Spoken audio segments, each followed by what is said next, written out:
Hello again, everybody, and welcome back to another edition of the Rural Report. I am your Rural 2IC, and I just wanted to give everybody a quick shout out because it's people like you that tune in every single day and watch this content and give me just the love and all the support and great comments.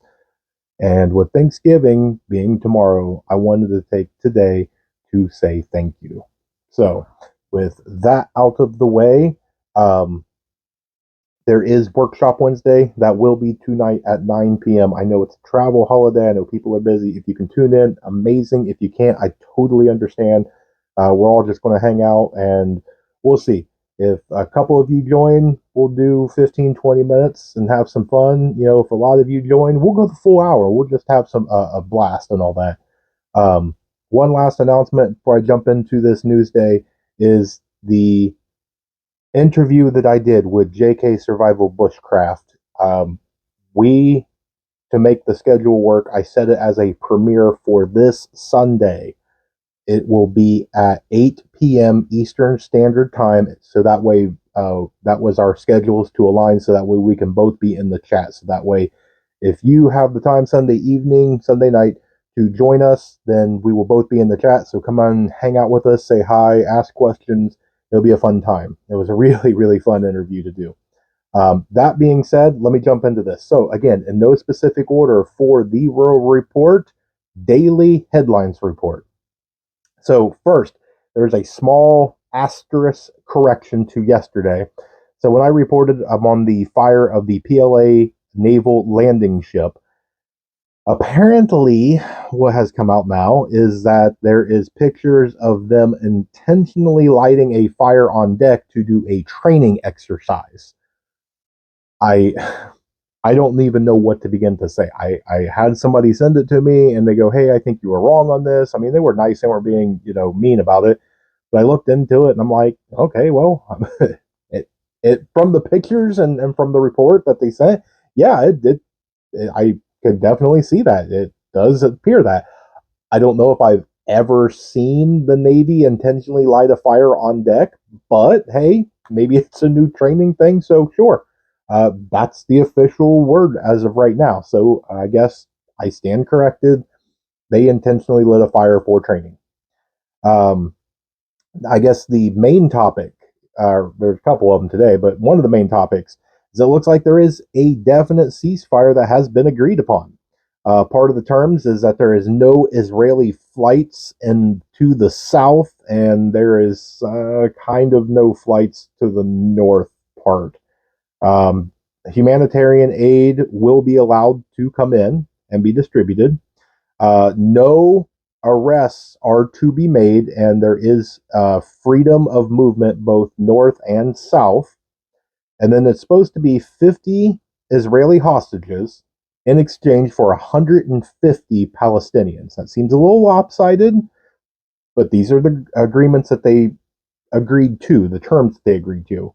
So we'll see what comes of this. I mean, it looks like both sides are kind of doing what they can during this. Both sides are kind of taking advantage. If you look at it, that freedom of movement, no arrests, to be made. That means that this side's going to be moving all over the place, moving things around, doing all this other stuff. Who knows what's going to be in that humanitarian aid? I very seriously doubt it's nothing but water and food.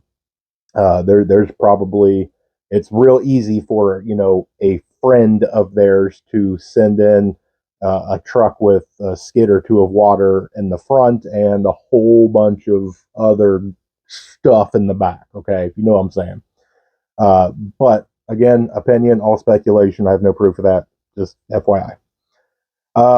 It looks like, though, to get ready for this ceasefire, Israel now has over 100,000 troops on the northern border, so on the border with Lebanon, because, in my opinion, the group up there, so Hezbollah, did not agree to any ceasefire. So it looks like Israel is trying to be prepared that just because there's a ceasefire here doesn't mean that they might not just ramp up. So, just a data point, we'll keep that in mind.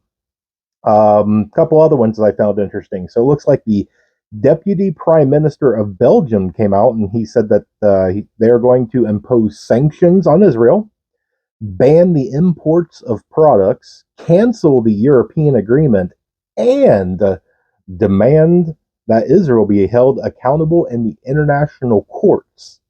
Uh, that's a lot of demands and a lot right there in his little statement. Uh, the Saudi crown prince came out with calls for countries around the world to stop sending weapons to Israel. So again, keep this in mind. It's all data points. Everybody's kind of picking their sides.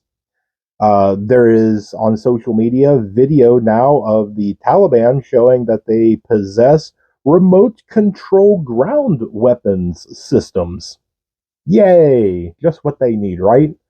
I mean, what they were showing is nothing new. The only thing is it's new for them. So, data point, okay? Just data point. Next is South Africa has voted 248 to 91, so that's a pretty big majority, to close the Israeli embassy and send all of its diplomats home. The USS Carl Vinson, the Nimitz class aircraft carrier, is currently docked in South Korea. And while we talk about South Korea, it looks like their cabinet has approved a motion to partially suspend its inter-Korea military accord. I would guess that that has to do with the next thing on here is it looks like more confirmation has come out that confirmed that North Korea did in fact launch and actually has a working spy satellite. Yay, just what we need. North Korea being able to spy on people. Um, and then I'll mention the thing that's breaking news that the security incident up there on the Rainbow Bridge crossing in Niagara Falls. That's way too new. There's way too many conflicting stories. I'm going to mention it. What happened? There's a car. There was a fire. Uh, Two people are dead. That's about all I'm willing to say because that's everything else. That's the only couple of things that everybody seems to agree on.